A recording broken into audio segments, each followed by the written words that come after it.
Assalamu alaikum dear students. Today I will discuss Aeschylus' famous work Prometheus Bound. Before starting my video, please subscribe my channel and like my video. First of all, I discuss biography of Aeschylus. Aeschylus को father of tragedy भी कहा जाता है और इनका ताल्लुक ancient Greek से था और ये पैदा स्मॉल टाउन में हुए एक छोटे से कस्बे में। और ये फर्स्ट 3 ट्रेजेडीज में इनका शुमार होता है, यानी पहले 3 ट्रेजेडीज तो थे उनमें इनका शुमार होता है। और इनका फर्स्ट प्ले जो है वो परफॉर्म हुआ 499 BC में। इन्होंने बेसिकली 70 to 90 प्लेज लिखी, लेकिन अनफॉर्चुनेटली इनके सिर्फ 6 प्लेज जो है वो सरवाइव कर सकें। और इन्होंने 13 ड्रामा कंपटीशन को भी वॉन किया, ये 13 ड्रामा कंपटीशन भी इन्होंने वॉन किया। और इन्हें पॉपुलैरिटी जो है वो बैटल ऑफ मार्थन से मिली। अब ये इस बैटल की ख़ास बात क्या थी, बेसिकली ये बैटल में इन्होंने फिज़िकली पार्टिसिपेट किया था। और फिर इनकी डेथ जो है वो सिसिली में इनकी डेथ हो जाती है और ये एक मिथ है कि इनकी डेथ जो है वो टर्टल से हुई। फेमस वर्क इनके क्या है? The Persians, the Seven Against Thebes, Suppliants, Oresteia, Agamemnon, barriers and the most important work is Prometheus Bound. अब हम डिस्कस करते हैं करेक्टर्स। तो इसका फर्स्ट ऑफ ऑल जो करेक्टर है वो है प्रोमेथियस। अब प्रोमेथियस ये प्रोटागोनिस्ट है और इनके नेम का मीनिंग है फोरसाइट, यानी दूर अंदेश, यानी इन्हें पहले से फ्यूचर का पता चल जाता है, ये फ्यूचर को पहले से देखते थे। अब ये चीज़ इन्हें ये पावर मिली कहाँ से? अपनी मदर से मिली। थैमिस इनके मदर का नेम, उनसे इन्हें ये पावर मिली कि फ्यूचर को पहले से देख सकें। और प्रोमेथियस जो है इनका एक पॉजिटिव करेक्टर दिखाया गया, लेकिन ये ट्रेजिक हीरो हैं, यानी इनका डाउनफॉल हुआ इनके किसकी वजह से? स्टब बॉर्न और जो प्राइड है उसकी वजह से इसका डाउनफॉल हुआ, इसलिए इसे ट्रेजिक हीरो भी कहा जाता है। सेकंड नंबर पे करेक्टर है जियस। जियस जो है वो ओलंपियंस का किंग था और ये एंटागोनिस्ट है और इसका नेगेटिव रोल दिखाया गया है इस प्ले में। ये एक टैरनेट किंग था और इसने ह्यूमन को क्रिएट करना चाहा और वो इसलिए ताकि ह्यूमन हम पर डिपेंडेंट रहे, यानी अपने पावर को शो करने के लिए ये ह्यूमन को क्रिएट करना चाहता था और इसके अपने वाइफ के साथ ताल्लुकात कुछ ठीक नहीं थे, यानी ये एक इसका करेक्टर जो है वो जालिम करेक्टर इसका दिखाया गया इस प्ले में। थर्ड नंबर पर हार्म्स है। हार्म्स जो है वो जियस का सर्वेंट था और ये पिथी सिंपैथी शो करता था टुवर्ड्स प्रोमीथियस। इसके बाद ईओ है। ईओ जो है वो बिलव्ड है, वाइफ है जियस की और जियस जो है वो इसके साथ अच्छा सलूक नहीं करता और ईओ जो है वो प्रोमीथियस के पास जाती है अपने फ्यूचर पूछने के लिए और वो जो है इसके ताल्लुकात अपने हस्बैंड से ठीक नहीं थे और हस्बैंड इस पर जुल्म करता था और इसको काउ शेप में भी दिखाया गया है इस प्ले में। देन हमारे पास है ओशिनस। ओशिनस जो है ये सर्वेंट था जियस का और ये भी सिंपैथी शो करता था प्रोमीथियस के लिए, बट ये अपने जो इसका किंग है उसको भी फॉलो करने की कोशिश करता था। हेफेस्टस है। हेफेस्टस जो है ये एक गार्ड था और ये प्रोटेक्ट करता था आग को, यानी इसकी इसे फायर की प्रोटेक्शन के लिए की रिस्पॉन्सिबिलिटी दी गई। इसके बाद है कार्टस। कार्टस जो है ये ओबीडियंट सर्वेंट्स के तौर पर शो किया गया है, ये जियस का सर्वेंट और ये जियस को बहुत ज़्यादा फॉलो करता था और ये कहता था कि अपने ही किंग से गद्दारी जो है वो गलत है और वो कहता है कि अपने किंग के एनिमी से फ्रेंडशिप जो है ये भी एक गलत है, तो इस सब के अगेंस्ट था। बिया।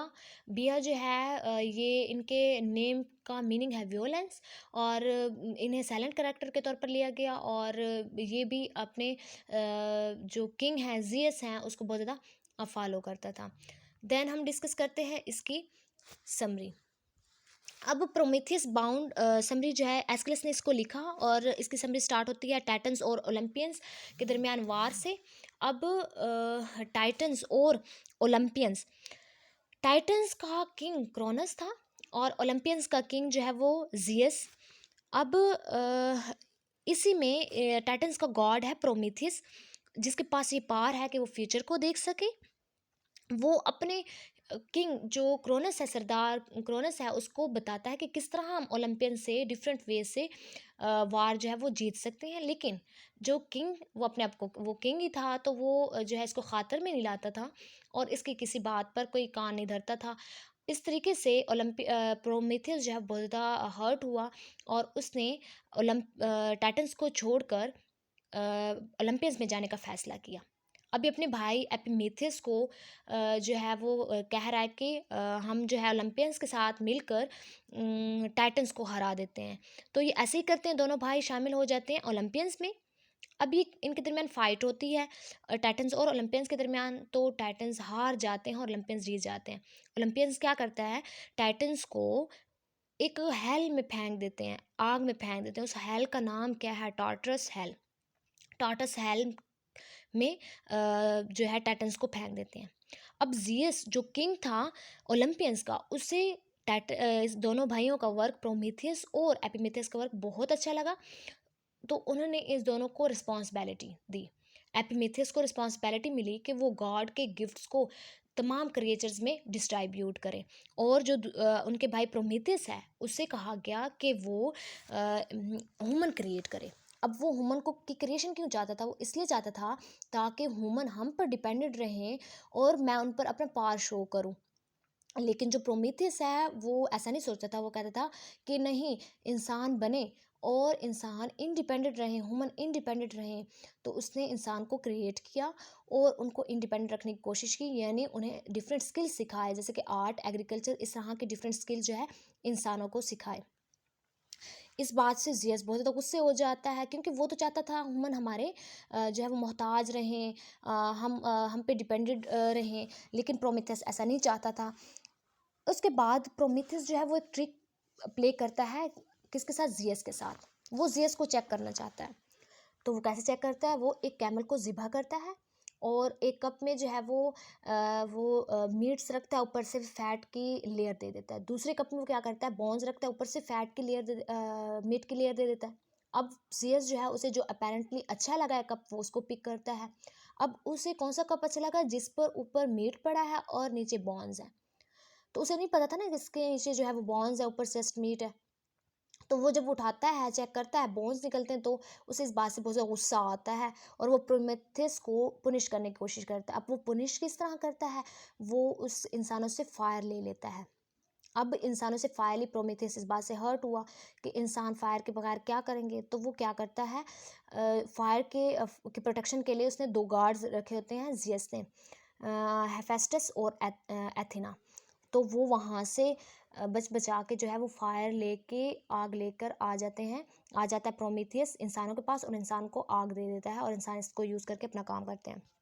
अब जियस को जब पता चलता है कि प्रोमीथियस ने चोरी की है, आग लेके गया है इंसानों तक, तो उसे इस बात से बहुत ज़्यादा गुस्सा आता है और वो पुनिश करता है प्रोमीथियस को। पुनिश वो कैसे करता है, वो प्रोमीथियस को एक रॉक से बांध देता है। रॉक से बांधने के बाद उसके पास ओशनियर्स आ जाते हैं। ओशनियर्स जो हैं वो सिंपैथी शो करती हैं और उनसे पूछती हैं कि क्यों आपको ये पुनिश मिली। तो ये बताता है सारी स्टोरी कि इस तरह मैंने जो है वो आग दी ह्यूमंस को, इस वजह से मुझे जो है पुनिश किया गया। अब ये बात ओशनियर्स को बहुत ज़्यादा गमज़दा करते हैं और ओशनियर्स को प्रोमेथियस कहता है तुम जाके तमाम अर्थ वालों को ये तमाम स्टोरी बताएं। तो ओशनियर्स ऐसे करती हैं, वो आ जाते हैं अर्थ पे और इनकी स्टोरी बताती हैं। इसके बाद ओशनियर्स के जाने के बाद ओशंस आ जाते हैं, ओशंस आ जाता है। ओशनस आके प्रोमेथियस से कहता है कि ये सिंपैथी भी शो करता है और कहता है कि आप ना जियस से माफ़ी मांग लें और झुक जाएं उसके सामने। लेकिन प्रोमेथियस कहते हैं नहीं, आने वाले दौर में जियस खुद आके मुझसे माफ़ी मांगेगा और मुझे छोड़ देगा। अब जो ओशनस है वो समझाने की कोशिश करता है, लेकिन प्रोमेथियस कोई बात नहीं सुनता। इसके बाद ओशनस चला जाता है। इसके बाद ओशनियर्स जो हैं वो फिर आ जाते हैं और कहते हैं कि इस तरीके से आपके जो ब्रदर एपिमेथिस है उस वो भी एक सफरिंग लाइफ गुजार रहा है और जो जियस है वो जियस उस पर भी जुल्म कर रहा है, एपिमेथिस पर भी। और जितने भी अर्थ पीपल हैं वो सारे के सारे आप दोनों भाइयों से सिंपैथी शो कर रहे हैं। तो ये बातें चल रही थी कि वहाँ से ईओ आ जाती है। अब ईओ जो है वो न्यू शेप में होती है, यानी उसके सर पर जो है वो हॉर्न्स लगे हुए हैं, यानी कॉ शेप में वो आती है। तो वो ईओ जो है वो पूछती है अपना फ्यूचर प्रोमीथियस से। तो प्रोमीथियस जो है वो ओशिनियड्स वहाँ पर होते हैं। ओशिनियड्स पहले कहते हैं कि आप हमें फर्स्ट ये बताएं कि आपको इस हाल हाल में क्यों रखा गया, यानी आपको कॉ कॉ क्यों बनाया गया। देन वो स्टोरी बताती है कि इस तरह मेरे हस्बैंड चाहते हैं, यानी जियस मुझ पे ज़ुल्म करते हैं, और वो चाहता है कि अब उसने मेरे बाबा से कहा कि इसको घर से निकाल दिया जाए, और फिर मुझे ये शेप जो है वो दी है, यानी ऑर्न्स लगा दिए। अब ये बात जो है वो हर्ट करती है ऑर्शिनेट्स को भी और प्रोमेथियस सबको। तो ये पूछती है प्रोमेथियस से कि मेरा फ्यूचर क्या होगा। तो ईओ देन प्रोमेथियस देन बताता है ईओ को कि आप जो है वो नॉर्दर्न एरियाज़ में और अफ्रीका में इस तरह आप जो है वो आप वहाँ पे धक्के खाएंगी, मतलब वहाँ आपको निकाला जाएगा घर से, इस तरह वो सारे बताता है उसके उसके फ्यूचर के बारे में। और कहता है कि लेकिन एट द एंड आप क्वीन भी बनेंगी, और जो आपका हस्बैंड जीएस है उसके साथ बहुत बुरा होने वाला है, यानी उसका बच्चा ही उसके अगेंस्ट होगा, कोई बेटा पैदा होगा और वो उसके अगेंस्ट होगा और उसको किल करने की कोशिश करेगा, तमाम बदले जो है वो लेगा। तो देन ये बात जो है जीएस को देन प्रोमेथियस उसे ईओ को ये सब स्टोरी बताता है, मतलब उसके फ्यूचर के बारे में बताता है। इसके बाद ईओ जो है वो वहाँ से चली जाती है। अब ओशिनियर जो है वो मज़ीद उससे पूछने की कोशिश करते हैं कि क्यों, मतलब वो सारी डिटेल। फिर प्रोमेथियस जो है वो तमाम के तमाम डिटेल जो है ओशिनियर्स को बताते हैं कि इस तरीके से जीएस का किसी औरत से बच्चा होगा, वो बच्चा जो है इसके अगेंस्ट होगा और बच्चा इसको किल करने की कोशिश करेगा, और मतलब वो उसके फुल अगेंस्ट होगा और उसको किल करने की कोशिश करेगा। अब ये सारा कुछ जो है ये बात डिस्कस हो रही होती है, और ऊपर से जो है हार्म्स आ जाता है। अब हार्म्स कौन है, वो उसका हार्म्स जो है वो उसका सर्वेंट है, किसका, जीएस का सर्वेंट है। अब हार्म्स ये बात सुन लेता है कि इसके साथ, फिर वो पूछता है कि किस किस बीवी से, किस वाइफ से उसका बच्चा होगा, बेटा होगा, वो उसके बारे में डिटेल, लेकिन प्रोमीथियस उसे डिटेल नहीं बताता, वो प्रोमिथस चुप कर जाता है। फिर हार्मस को गुस्सा आ जाता है, वो कहता है कि आपको इस जो है इसके साथ, रॉक के साथ ही आप रहेंगे, जियस आपको माफ़ नहीं करेगा, और एक ईगल छोड़ा जाएगा और ईगल डेली आपका लीवर खाएगा, और इस तरीके से तड़प तड़प कर आप मरेंगे, और एक स्टॉर्म आएगा और वो रॉक्स जो हैं आपस में टकराएंगे और आप इस तरीके से मर जाएंगे। इस तरह वो बात करता है, और हार्म्स जो है वहाँ से, हार्म्स ओशिनियर्स को कहते हैं आप लोग क्यों खड़े हैं, आप लोग जाएं यहाँ से। तो वो नहीं मानती बात, वो कहते हैं नहीं, हमारा फ्रेंड यहाँ पर है, हम उसको अकेले इस हाल में नहीं छोड़ सकते। इस तरीके से स्टॉर्म आता है और रॉक्स जो हैं वो आपस में करीब करीब क्लोज आने की कोशिश कर रहे हैं, मतलब क्लोज हो रहे हैं रॉक्स। और जो प्रोमीथियस है वो ज़ोर से चिल्लाता है, और उसके माइंड में वो सारे के सारी वार आर चल रही होती है जो टाइटन्स और ओलंपियंस के दरमियान होती है। इस तरीके से ये प्ले जो है वो एंड हो जाता है। देन हम डिस्कस करते हैं इसके थीम्स। अब इसका थीम फर्स्ट है टायरनी। इस प्ले, ये पूरा प्ले बेस्ड ही टायरनी पे है, सारा का सारा जुल्म दिखाया गया है कि जियस कैसे जुल्म कर रहा है, किंग जो है वो अपने इक़्तिदार में आके कैसे राया पर जुल्म करते हैं, वो सारा का सारा दिखाया गया है। फ्रेंडशिप दिखाई गई है, जैसे ओशिनेड और जो प्रोमीथियस है उसकी फ्रेंडशिप दिखाई गई है कि कैसे फ्रेंड्स जो हैं, और इसके अलावा भी जियस के साथ जो उनके फ्रेंड्स हैं जो एंड तक उनके साथ ओबीडियंट रहते हैं, वो दिखाया गया। विजडम्स आज़ादी चाहते हैं, ह्यूमंस आज़ादी चाह रहे हैं, इस प्ले में वो दिखाई गई, इंसानों की आज़ादी दिखाई गई।